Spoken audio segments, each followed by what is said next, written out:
Selamat datang kembali di Dewan Pandit Indonesia dan gue mencari fans MU yang bilang untung ya bang ya nggak dibantai sama Munchen. Bentar, kenapa parameter lu tuh terlalu rendah menurut gue ya? Kalah ya kalah aja. Kalau ngelihat permainan kemarin Munchen lawan MU ya Allah, memang sih itu adu lawak antara dua kiper. Tapi kalau gue ngomong kepanjangan nanti gue dikardus-kardusin lagi ya. Udah lama kagak ke DPI tiba-tiba Mardel kardus langsung saja. Saya sebagai co-host ada Bang Panji Suryono yang menjadi hostnya dan dua pandit kita malam hari ini. Sebuah kehormatan berada di panggung sama Mardel ya. Belakangan lagi viral sama I Show Speed ya kan. Dia manggil dikacangin itu ya viral. Ya. Sama Ronaldo dikacangin juga di luar viral. Terakhir sama Anya Geraldine gila. Konten kreator mahal. Sebelumnya sama Erick Thohir dulu dong. Oh Erick Thohir. Cuan. Konten kreator handal Mario Delano. Ya itu kan semua demi bisa ke Manchester. Mungkin ntar juga ada rezekinya sama Mas Panji sama fans MU yang lainnya. Ada Rizal juga ada Om Haryo ya Om ya. Om Haryo.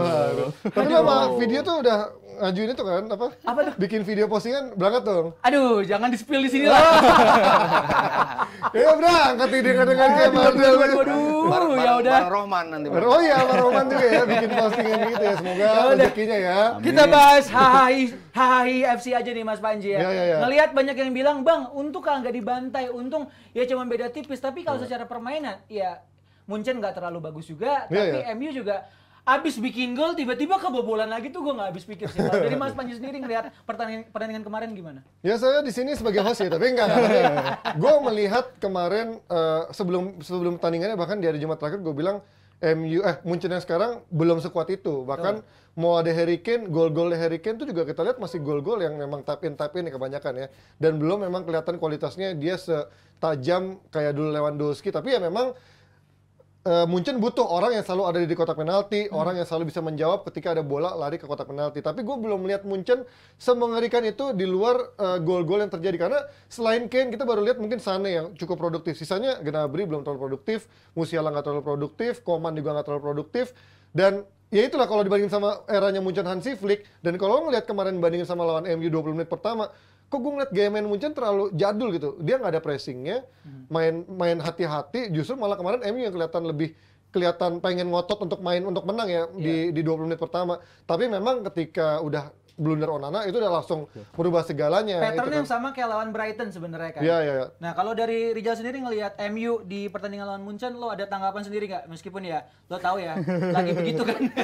Oke, tanggapan gue sepakat sama Mas Panji khususnya di 20 menit pertama. Bahkan ada peluang besar juga dari Eriksen ya di menit ke 5 menit pertama itu peluangnya seharusnya bisa dikonversi menjadi gol. Tapi itu kan good start. Itu respon yang gue harapkan dari tim MU yang habis menelan kekalahan memalukan dari Brighton.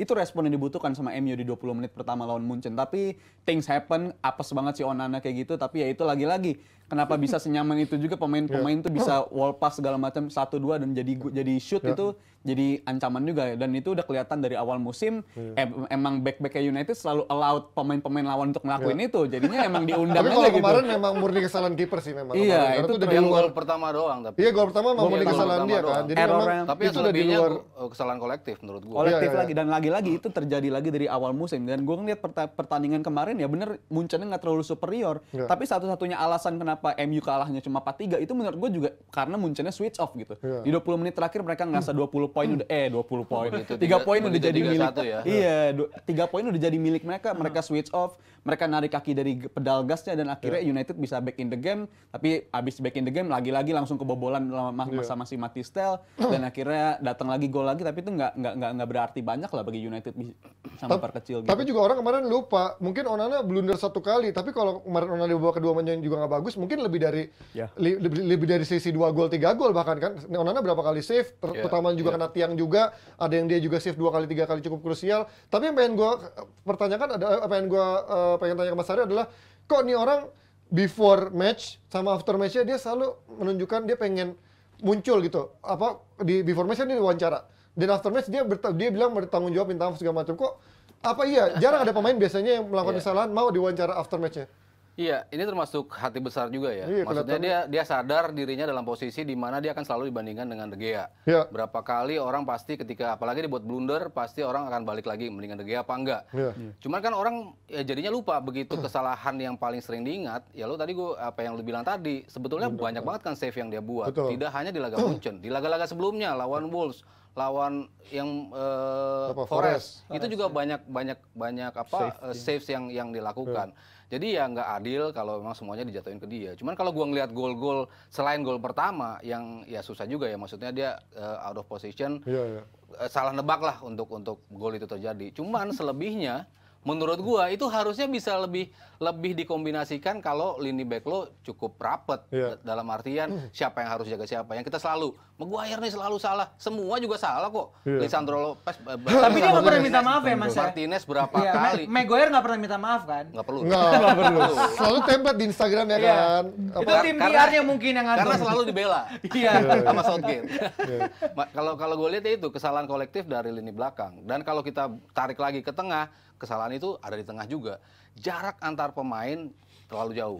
Gol kedua terlihat ya Mas. Jarak untuk Casemiro, bisa Eriksen, dekat dengan pemain-pemain itu terlalu jauh juga dengan pemain-pemain Munchen ya. Maksudnya kalau kita ngelihat gaya main Casemiro, kalau kita ngelihat gaya main Lisandro Martinez yang biasanya melakukan tackle, tapi untuk melakukan tackle pun jarak mereka kejauhan gitu untuk bisa melakukan tackle yang biasanya berbuah kartu lah, yang berbuah foul lah, kartu merah lah, tapi untuk in order untuk bikin tackle pun mereka jaraknya kejauhan, terlalu gampang buat Gnabry gocek, Musiala gocek, Sane gocek. Berapa pemain yang bisa dengan mudah untuk ini karena jarak pressing mereka terlalu jauh. Jadi kalau lo bilang cuma salahnya di Onana, ya gue nggak bilang itu. Dan juga kesalahan kolektif dari satu. Dari gue pakai data statistik ya, gue kembali ke statistik, gue berkata di musim lalu at this stage nih, di titik ini di September akhir di tahun lalu itu jumlah shot yang diterima MU jauh lebih banyak di musim yang sekarang justru. Jadi ini mengindikasikan emang ada penurunan standar dari beberapa pemain yang musim lalu mainnya bagus, macam katakanlah Casemiro, Eriksen musim lalu masih bisa cover segala macam masih bisa, tapi itu kan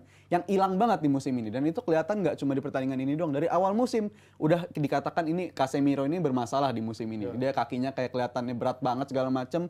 Dan kemarin itu gol kedua yang tadi Bang Fardil udah bilang itu awareness-nya sangat-sangat kurang banget gitu. Si Eriksen sama Casemiro sadar ada posisi Gnabry di titik itu tapi dia telat untuk nyadar sampai akhirnya sprintnya di saat-saat terakhir dan itu udah terlalu terlambat dan itu terjadi juga lawan Brighton dan itu yang terjadi apabila second line lo atau lini bertahan yang seharusnya melindungi center back lo itu nggak berjalan dengan semestinya dan itu terbukti lewat data statistik jumlah shot yang diterima MU jauh lebih banyak ketimbang musim lalu. Kalau kayak gitu Jal sebenarnya kalau lo tadi nyebutin ada Casemiro, Eriksen, Martinez juga sebenarnya kan juga ya turun ya Mas beberapa pertandingan. Tapi dibandingin lawan Brighton bagusan kemarin sih. Iya benar. Cuma kalau lo lihat tadi gua coba nanggepin itu penurunan secara kualitas permainan sebagai sepak bola atau mungkin mereka memang pressure-nya segede itu jadinya ya ketika main ya jadi kurang memuaskan. Gue rasa ada kombinasi faktor banyak banget faktor-faktor ya segala macam ya. Kita nggak tahu apa yang di balik lapangan atau kondisi di training kayak gimana. Tapi gue ngeliat nggak seharusnya tim yang sebenarnya kayak Lisandro musim lalu mainnya oke, bagus. Dia bisa transform lah. Lini belakang MU yang sebelumnya di Maguire. Itu sempat. Itu sempat. Tapi overall kan dia bagus gitu. Dia United tadinya kan kita meragukan dia, postur dia terlalu pendek kalau untuk seorang center back, tapi ternyata dia duel-duel. Legend lu. Legend nggak sih itu? Legend nggak sih itu? Legend gitu kan. Tapi abis itu mereka nggak bisa menjalankan semestinya kayak musim lalu. Itu menurut gue kesalahan kolektif iya dan juga gue khawatirnya emang beberapa pemain emang kualitasnya emang udah begitu aja. Kayak contohnya si Casemiro, sebenarnya gue dari bulan Juli udah pernah bilang di DPI kalau gue yakin ini pemain akan menurun di musim yang akan datang karena jumlah match yang biasanya dia alami di Spanyol nggak sama kayak jumlah match yang bakal dia alami di Premier League. Dan tensinya juga di Inggris juga lebih tinggi ya. Bebannya juga lebih besar di dia. Yes, dan pengapit dia siapa dulu gitu kan. Partnernya. Nggak ada yang bisa pairing sama dia ya. Nggak ada Modric, nggak ada Toni Kroos. Tapi kemarin orang banyak yang pelatih-pelatih online banyak yang bilang kan nggak ada Anthony, Greenwood nggak ada, Sancho nggak ada, Pelistri aja. Tapi kan gue selalu bilang Pelistri belum ada di level di big match seperti ini. Kalau FA Cup, Carabao oke. Tapi kan kemarin terbukti kan Mas. Artinya bahkan nggak kerasa sama sekali presensinya selama 2 babak gitu. Menurut kemarin emang Pelistri emang nggak siap atau menurut lo emang belum ada di level itu jauh. Kita bicara malah Garnacho jauh lebih bagus. Maksudnya kan berapa kali dicoba Garnacho dicoba, Pellistri dicoba. Tapi impact yang diberikan Garnacho di beberapa pertandingan yang dia dikasih kesempatan, itu dia bisa excel. Dia bisa paling nggak dia berani dribbling masuk ke dalam. Lo Ada berani satu kesempatan tuh Mas melakukan kemarin shots. yang dia nusuk cuman akhirnya bolanya agak ke samping. Iya, walaupun keputusannya kadang masih tak terlalu matang, tapi dia paling nggak berani melakukan itu. Pellistri belum ada, gue nggak lihat dia berani melakukan itu. Dribblenya tanggung juga, pressingnya nggak kenceng juga, kecepatannya untuk bisa masuk ke dalam kotak juga nggak nyampe juga. Jadi gue nggak ngelihat jawaban ketika lu nggak ada Anthony di situ, ketika lu nggak ada Garnacho, Sancho di situ. Ya Pellistri menurut gue belum menjadi jawaban untuk dia ada di posisi itu. Masih jauh banget dari level United. Ya gue sih khawatir ya ngeliat kayak penampilan si Pellistri yang digadang-gadang ini kan jadi ya Sancho gue nggak ngeliat dia ada potensi untuk balik lagi walaupun udah dikasih kesempatan tapi sampai sekarang belum mau minta maaf. Dan juga si Anthony juga kita belum tahu dia kapan kembali. Dan kalau gue lihat United musim ini ya gue sebagai kalau gue membayangkan fans United berhak untuk khawatir karena sekalipun menang lawan Forest lawan Wolves itu kan kemenangan yang sama sekali nggak meyakinkan gitu. Kemenangan yang datang bukan kemenangan yang meyakinkan. Jadi mau dibawa ke arah mana nih? Tapi 6 match ke depan relatif lawan MU itu lawan-lawan yang di bawah level mereka semua.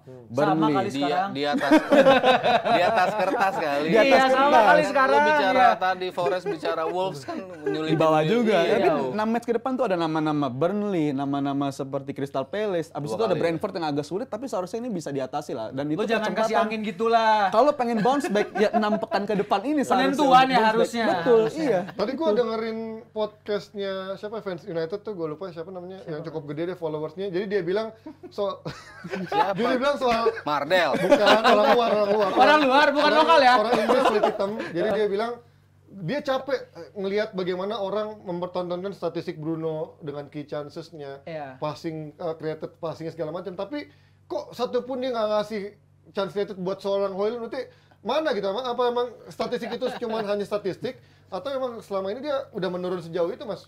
Impact-nya nggak sebesar jauh lah dibandingkan dia datang musim pertama. Ya? Musim kedua pun udah turun. Musim kemarin apalagi. Ya gue setuju sama Justin. Gue bilang ini pemain overrated banget.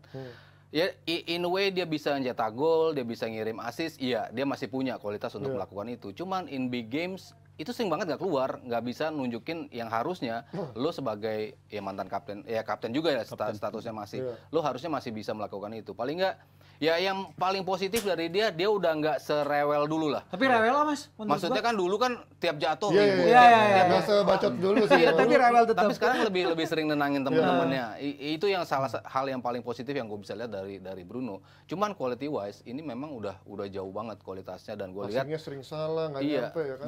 Dia nggak bisa keep up dengan apa yang dituntut dari dia menurut gue. Gila kayak Paul Scholes kan dulu kayak kita ngelihat dia miss pass mungkin dari 10 passing mungkin 1 kali. Kalau ini mungkin 5 dari 10 passing 5 di antara itu salah gitu kan. Tapi kalau kita ngomongin preview ke depan tadi kan Rizal bilang lawan Burnley. Tapi Burnley kita tahu ya nggak seenteng itu juga kadang-kadang apalagi Kompany udah punya gaya bermain dengan eranya Shendes itu, punya sepak bola menyerang. Apakah segampang itu walaupun sekarang Burnley belum bisa ada hasil positif ya Mas? Masih idealis menurut gue. Kemarin ya kan dia sebetulnya 70% lah pergantian pemain dari yang bawa dia dari championship menjadi juara. Ada perubahan di tim tuh gede banget. Dia butuh cukup banyak waktu untuk bisa mendapatkan poin pertamanya. 4 pertandingan dia baru akhirnya bisa dapat 1 poin kemarin lawan Forest. Harusnya dia bisa menang kalau golnya nggak VAR dia ternyata handsball. Itu dia harusnya bisa menang. Gue ngelihat ada perubahan yang cukup signifikan. Mereka lebih tenang dalam build up. Mereka lebih tenang dalam meng-create chance, dia nggak tertuju pada salah satu pemain doang yang untuk bikin chance.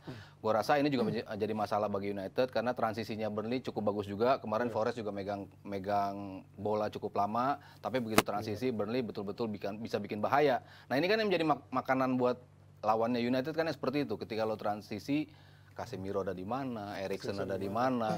Lini tengah kalau analoginya pandit-pandit luar lu kayak lewatin bus aja lewat tengah kosong gitu nggak bisa. Ini kadang-kadang nggak bisa dijaga. Orang jadi mulai lupa perannya Fred ya, orang dibully-bully. Ya. Tapi Fred masih mau lari juga ya. dibanding Eriksen, dibanding Casemiro, dibanding McTominay. Ya mending daripada dulu ngebuang Fred, gue mending ngebuang McTominay. Iya. Ya kan? Coba deh. Masalahnya Fred laku Mas, McTominay. Nggak ada yang mau beli ya. Harga juga cuma segitu Fred akhirnya. Tapi kalau line up ini line up nih. Tapi Regulen gue kemarin gila sih, gue bilang Regulen tuh kemarinnya top banget. Jadi inilah alasan kenapa 2 tahun lalu MU emang ngincer dia kan. Fighting spirit ya Mas ya? Iya, dan dia mau ngejar bolak-balik, fighting spiritnya tuh sangat tinggi dan gak cuma fighting spirit, kualitasnya ada gitu. Nafasnya juga ada end to end berapa kali kan, ujung ke ujung, dan ujung bolak-balik. dia berusaha selalu nyari chemistry sama Rashford, teman Rashfordnya masih nggak nemu. cuma satu kali. Ada? Nggak ketemu. Kalau seperti ini, Rizal, Kurang ya, gimana ya? Kalau gue line up begini ya, idealnya ini yang udah diturunkan, apalagi kembalinya Varane, gue rasa harus sudah langsung dimainkan seandainya dia fit. Untuk pertandingan lawan Burnley, jelas di lini belakang butuh perubahan, dan untuk Reguilon gue rasa layak dikasih kesempatan lagi. 3 match beruntun dia harus start untuk pertandingan lawan Burnley karena lu butuh bantuan dari fullback untuk aktif nyerang juga segala macam. Onana di start dari awal lagi menurut lo? Gua rasa ya nggak ada pilihan lain juga, karena kalau ganti selain Onana, levelnya juga bakal downgrade. Itu gue nggak red keeper si Bayindir itu lah untuk jadi penggantinya Onana. Tapi yang gue khawatirin ya itu di lini tengah, karena McTominay kemarin juga cameo lawan Munchen, baru main 10 menit pun juga kelihatannya tenaganya kayak udah habis gitu. Jadi gue khawatir juga lini tengah gue rasa masih akan jadi masalah, tapi harapan baru United jelas ada di tangan Højlund.